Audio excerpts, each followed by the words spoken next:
Mon fiancé, qui n'avait donné aucun signe de vie pendant toute une semaine, a finalement appelé. Cependant, il a commencé à me questionner dès que j'ai décroché. Clara Fernandez, qu'est-ce qui ne va pas chez toi? Nos familles ont déjà décidé du lieu et de la date de notre mariage. Comment peux-tu simplement l'annuler? J'étais sur le point de parler quand il m'interrompit et continua à se défouler. Combien de fois t'ai-je dit que la santé de Raquel est fragile? Même un simple rhume pourrait facilement s'aggraver. Je dois être à ses côtés pour m'assurer qu'elle aille bien à tout moment. Pourquoi es-tu si facilement jalouse? Ne valorises-tu pas sa vie du tout?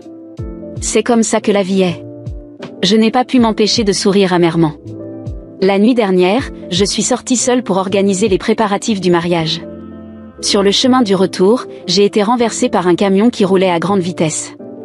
J'ai essayé d'appeler Alejandro avant de perdre connaissance, mais tout ce que j'entendais, c'était que l'appel basculait sur la messagerie vocale. Il avait délibérément rejeté mon appel. Ce n'est que lorsque j'étais presque inconsciente qu'un message est apparu sur l'écran ensanglanté de mon téléphone. Je pouvais ressentir son impatience dans le choix de ses mots. Va droit au but. En réalisant que je ne lui avais pas répondu immédiatement, il m'envoya bientôt un autre message. Qu'est-ce qui ne va pas chez toi? Pourquoi m'appelles-tu alors que j'essaie de réconforter Raquel? Ne sais-tu pas qu'elle pourrait se blesser quand elle est émotionnellement instable? Même après mon réveil, Alejandro continuait de se plaindre et de me réprimander. Melissa est soudainement entrée dans la chambre et a jeté mon téléphone par terre. Alejandro, es-tu devenu fou? Clara a été impliquée dans un accident de la route hier soir. Elle a été renversée par un camion, 2 fois. Si nous ne l'avions pas emmenée à l'hôpital à temps, elle serait morte. Ne peux-tu pas faire la différence entre un rhume et un accident de la route? Demanda Melissa. Alejandro éclata de rire en entendant ce qu'elle disait. Tu es en train de mentir à un médecin formé, Melissa. Tu surestimes vraiment ton intelligence. Et avec ça, il raccrocha simplement. Melissa entendit le ton de fin d'appel et serra son téléphone avec force. Avant que je puisse dire quelque chose pour la réconforter, son téléphone se mit à sonner. C'était un appel de son fiancé, qui était aussi un ami d'enfance d'Alejandro, Carlos Sanchez. Melissa, qu'est-ce que toi et Clara êtes en train de faire? Vous vous rendez compte que Raquel a été tellement agacée par votre jalousie qu'elle a failli avoir une crise? Imaginez ce qui lui serait arrivé si Alejandro et moi n'avions pas été là. Sa vie ne vous importe-t-elle donc pas du tout? Les Sanchez ne recevront jamais une femme aussi cruelle dans la famille. Je me fiche que tu veuilles annuler ce mariage. Melissa était tellement furieuse qu'elle faillit jurer à haute voix.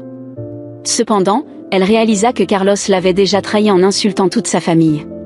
J'ai lutté pour attraper sa main. Ne t'énerve pas, Melissa. Ils n'en valent pas la peine. Melissa regarda les appareils médicaux connectés à mon corps, les yeux remplis de larmes. Clara, est-ce que ça te fait encore mal? Je souris et secouai la tête. Je ne ressentais plus aucune douleur. J'avais déjà ressenti toute la douleur que je pouvais supporter quand Alejandro avait raccroché au nez. Melissa mit un programme télé au hasard pour détendre l'atmosphère. Nous le regardâmes ensemble et commentâmes. Ce type a l'air terrible. Son visage ressemble à celui d'un singe.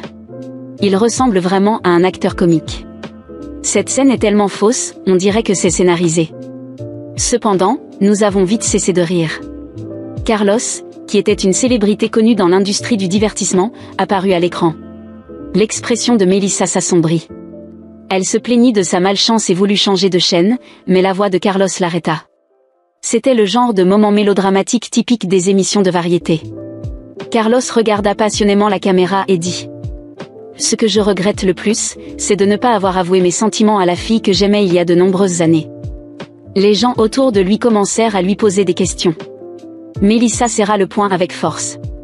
Je tapotai son bras pour la calmer, bien que je me sente mal pour elle au fond de moi. Bien que Carlos et Melissa soient fiancés, ils n'avaient jamais rendu leur relation publique. Carlos avait dit que le faire affecterait sa popularité et perturberait son travail, même si travailler dans l'industrie du divertissement n'était qu'un passe-temps pour lui, étant donné la richesse de sa famille. Chaque fois que Melissa en disait trop, Carlos se mettait en colère et la critiquait pour ne pas être compréhensive et ne pas coopérer à son travail. Il ne voyait jamais à quel point Melissa travaillait sans relâche pour éteindre les rumeurs négatives à son sujet, ni comment elle aidait à promouvoir ses nouveaux drames à chaque sortie. Melissa avait un jour dit qu'elle savait que c'était son rêve d'entrer dans l'industrie du divertissement, et c'est pourquoi elle faisait tout ce qu'elle pouvait pour l'aider à atteindre le sommet. Pourtant, pour Carlos, tout ce qu'elle faisait venait d'un endroit de jalousie. Carlos avait toujours voulu être une star et croyait que les seules personnes qui le comprenaient vraiment étaient Alejandro et leur amie d'enfance commune, Raquel Suri. Melissa força un sourire en voyant l'expression inquiète sur mon visage. « Ça va, Clara. Nous avons déjà décidé d'annuler nos mariages, non? Nous informerons leurs parents plus tard. Une fois que tout cela sera fini, nous serons libres. » J'acquiesçai, les larmes aux yeux. À ma surprise, je reçus un appel d'Alejandro cette nuit-là. Il semblait agacé. « Clara, pourquoi es-tu si irrationnelle ?» Raquel avait un rhume.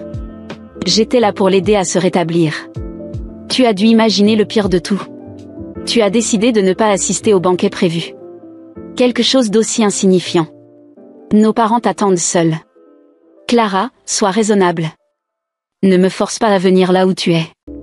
Normalement, je me serais sentie triste après avoir été froidement réprimandée par Alejandro et j'aurais fini par accepter ses accusations. Alejandro, puisque j'ai décidé d'annuler le mariage, cela n'a pas de sens d'assister à ce banquet, n'est-ce pas?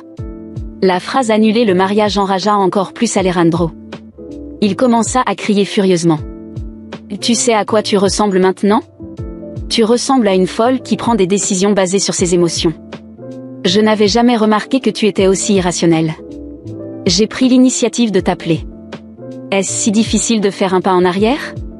Tout le monde t'attend ici. Combien de temps veux-tu encore nous embarrasser? Tu dois venir aujourd'hui. Dis-moi où tu es, je viens te chercher maintenant. Je regardai la couverture qui portait le nom de l'hôpital. Je me sentis soudain extrêmement fatiguée. Je suis à l'hôpital Icahn. Peux-tu venir me chercher ici? Après 2 secondes de silence, je l'entendis se moquer. Clara, tu mens juste pour que je te traite mieux. C'est pour ça que tu as dit une chose pareille? Je fermai les yeux et laissai échapper un rire amer. Je savais parfaitement comment cela se terminerait. Je savais aussi parfaitement que peu importe à quel point je me sentirais mal, il serait toujours plus important que moi. Malgré tout cela, j'avais encore un peu d'espoir. Soudain, une vague de nausée me submergea. Je me penchai, me dirigeai vers le bord du lit et commençai à vomir. Alejandro restait indifférent. Il continua à parler sur un ton de supériorité. Si tu veux faire un caprice, fais-le seul. Ne traîne pas la fiancée de Carlos là-dedans. Ils avaient convenu de rencontrer leurs parents pour discuter et décider de la date de leur mariage. Maintenant, elle est introuvable.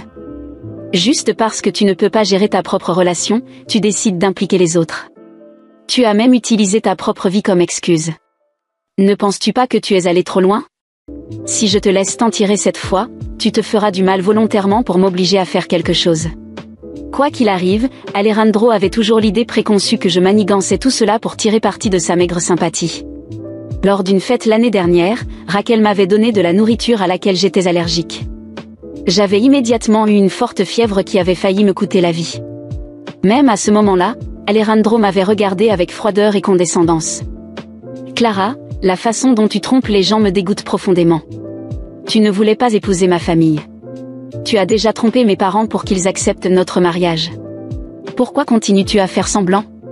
Pour Alejandro, j'étais une femme impitoyable qui utilisait des méthodes autodestructrices pour ruiner sa relation avec Raquel. Dans le passé, j'avais désespérément tenté de me justifier chaque fois qu'il disait quelque chose de ce genre. Mais à présent, j'étais si fatiguée que je ne me donnais même plus la peine de me défendre. Alejandro, je veux annuler le mariage une fois que je serai rétablie. Après avoir raccroché, je me suis sentie légère pour la première fois depuis des mois. Le poids que je portais sur mes épaules s'était enfin allégé. Je n'avais plus besoin d'essayer de plaire à Alejandro ni de m'épuiser à justifier des choses qu'il ne comprendrait jamais. Melissa s'est assise à côté de moi, encore furieuse des paroles de Carlos. Nous savions toutes les deux que ces hommes ne changeraient jamais. Mais, bien que nous ayons décidé d'annuler nos mariages, le cycle de mensonges et de manipulation était loin d'être terminé. Quelques jours plus tard, encore en convalescence à l'hôpital, j'ai reçu un appel inattendu, c'était la mère d'Alejandro, Madame Lourdes. Sa voix était douce, mais ferme. « Clara, ma chère, j'ai entendu dire que tu traverses une période difficile avec Alejandro. C'est normal pendant les fiançailles, mais tu dois comprendre que les sacrifices sont inévitables. Il a beaucoup de responsabilités envers Raquel, et tu dois être compréhensive. J'espère que tu reconsidéreras ta décision d'annuler la cérémonie. » Je l'écoutais en silence, en essayant de ne pas perdre mon calme. Elle ne m'a pas demandé comment j'allais, ni si j'avais besoin de quoi que ce soit. Elle voulait seulement que je reconsidère le mariage. Madame Lourdes, merci de votre préoccupation, mais ma décision est prise. Je ne peux pas épouser quelqu'un qui me laisse à la dérive chaque fois que j'ai besoin de lui. Il y eut une pause à l'autre bout du fil, suivie d'un rire froid. Tu sais, Clara, Alejandro peut être difficile, mais c'est un homme bien. Une femme comme toi devrait se sentir reconnaissante d'avoir quelqu'un comme lui. La vie ne te donnera pas une autre chance avec un homme comme lui. J'ai raccroché, esséuré par tant de cynisme. Il ne voyait rien d'autre que les apparences et le contrôle. La vérité, c'est qu'Alejandro n'était pas un homme bien. C'était un homme égoïste et gâté, et je le voyais enfin avec clarté.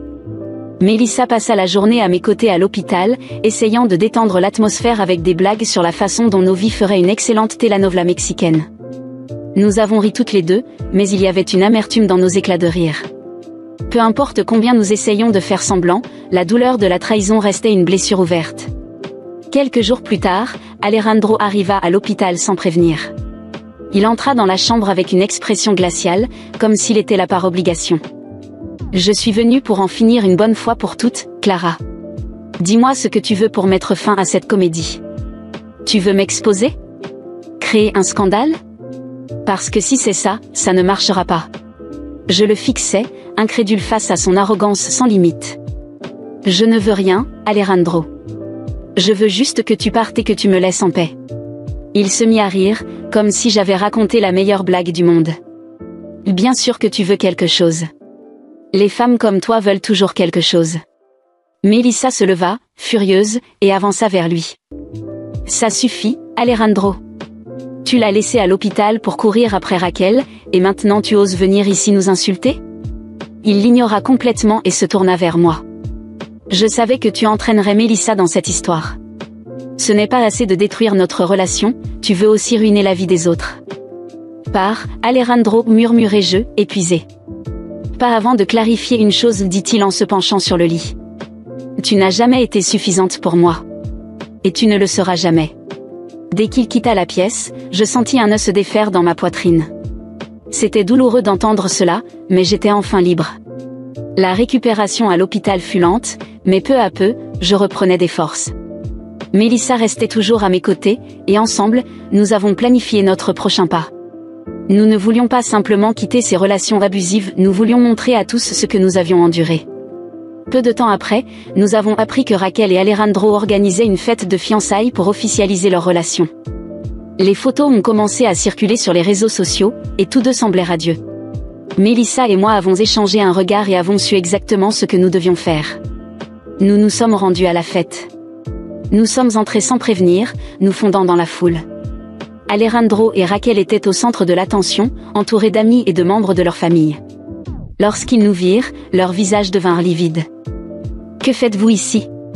demanda Alejandro, la voix basse mais pleine de colère. « Nous voulions juste vous souhaiter tout le bonheur du monde, répondit Mélissa avec un faux sourire. « Vous le méritez. » Avant qu'il ne puisse réagir, nous avons sorti nos téléphones et commencé à diffuser en direct. Mélissa se tourna vers la caméra et commença à parler d'une voix ferme. « Bonjour à tous. Voici la fête de fiançailles d'Alejandro et Raquel. Mais avant de porter un toast au couple, nous aimerions partager quelques informations sur la façon dont nous en sommes arrivés là. » Alejandro tenta de l'interrompre, mais je me suis interposée pour l'en empêcher. « Non, Alejandro. Maintenant, c'est à notre tour de parler. » Le public autour de nous commença à murmurer, confus et intrigué. Mélissa raconta tout, comment il nous avait manipulés, humiliés et jetés de côté. À chaque mot, Alejandro et Raquel s'enfonçaient davantage dans la honte. Quand nous avons terminé, un silence gêné régnait dans la salle. Alejandro tenta de se justifier, mais personne ne voulait l'écouter. La diffusion en direct était inondée de commentaires de soutien à notre égard et de mépris pour eux. Nous avons quitté la fête avec un sentiment d'accomplissement, mais nous savions que ce n'était que le début. Alejandro et Raquel essaieraient encore de se relever, mais nous étions prêtes à chaque étape. Nous savions que cette guerre était loin d'être terminée, mais cette fois, nous étions prêtes. Désormais, c'était nous qui fixions les règles du jeu. Mélissa et moi avons quitté la fête en sachant que la diffusion en direct avait allumé une flamme qui ne s'éteindrait pas de sitôt. La vidéo est devenue virale en quelques heures. Sur les réseaux sociaux, la majorité des commentaires étaient en notre faveur, tandis qu'Alejandro, Raquel et Carlos devenaient la cible de lourdes critiques. La narration avait changé, et pour la première fois, le contrôle était entre nos mains. Le lendemain matin, Alejandro a essayé de me contacter à plusieurs reprises, envoyant des messages et laissant des messages vocaux. Mais ce n'était pas du regret. Il était désespéré car l'image publique de lui et de Raquel était en ruine. L'entreprise familiale d'Alejandro, qui dépendait d'une bonne réputation, commença à perdre des contrats. Les investisseurs retiraient leurs fonds, et les clients boycottaient leurs activités. Les tabloïds n'arrêtaient pas de relayer le scandale, transformant leur fête de fiançailles en une blague nationale. Carlos n'en sortit pas indemne non plus. En tant que figure publique, la révélation qu'il avait trompé Melissa et l'avait manipulée provoqua l'effondrement de sa carrière. Les producteurs de télévision l'écartèrent de nouveaux projets, les sponsors rompirent leurs contrats, et ses agents l'abandonnèrent. De célébrité prometteuse, Carlos devint un exemple de la tolérance zéro du public envers les abus et l'hypocrisie. Quelques semaines plus tard, je reçus une lettre officielle des avocats d'Alejandro. Ils voulaient que je signe un accord de confidentialité et que je supprime la vidéo en échange d'une indemnisation. Melissa et moi avons ri de cette proposition. Nous ne voulions pas d'argent. Nous voulions notre liberté, surtout, justice. Alors, au lieu d'accepter l'accord, nous avons engagé un avocat et intenté une action en justice pour diffamation et préjudice moral. Au tribunal, Alejandro tenta de se faire passer pour une victime, affirmant que tout cela n'était qu'une vengeance personnelle mal comprise. Raquel pleurait et se posait en victime, disant qu'elle avait toujours été une amie fidèle et que tout avait été déformé par notre jalousie. Mais nous avions suffisamment de preuves, des messages, des enregistrements et même des témoignages confirmant comment il nous avait manipulés et traités de manière inhumaine. Pendant le procès, quand Alejandro et Raquel réalisèrent qu'ils ne pouvaient plus échapper à la vérité, ils se retournèrent l'un contre l'autre. Alejandro révéla que Raquel avait toujours eu des intentions cachées dans leur amitié, et elle, de son côté, exposa les trahisons et mensonges d'Alejandro pour tenter de se sauver. Leur image se dégradait de plus en plus. Au final, nous avons gagné le procès. Alejandro fut condamné à payer une indemnisation significative pour les dommages causés, et Raquel perdit toute crédibilité. L'entreprise familiale d'Alejandro, incapable de se remettre de la crise d'image, fit faillite. Ils perdirent tout, statut, argent et influence. Carlos fut également touché. Écarté de l'industrie du divertissement, il tenta de se relever avec des vidéos sur les réseaux sociaux, mais les gens n'oublièrent jamais ce qu'il avait fait. Sa célébrité se transforma en infamie, et il devint un symbole d'arrogance et d'échec. Avec cette victoire judiciaire, Melissa et moi avons enfin senti que nous avions clos ce cycle de souffrance. Mais nous ne nous sommes pas arrêtés là. Nous avons utilisé la visibilité que nous avions gagnée pour lancer une organisation aidant les femmes à sortir de relations abusives et manipulatrices. Nous avons transformé notre douleur en une cause plus grande, ce qui nous a donné un nouveau but.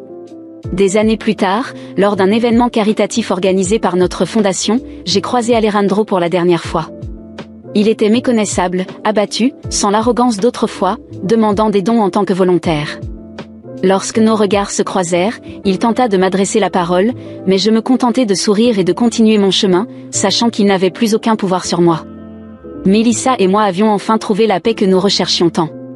Nous avons découvert de nouveaux chemins, noué des amitiés sincères, et surtout, appris à nous valoriser. Ce qui avait commencé comme une histoire de trahison et d'humiliation s'est terminé par un triomphe personnel et une opportunité de transformer des vies. Maintenant, nous étions libres. Et cette fois, c'était nous qui fixions les règles du jeu.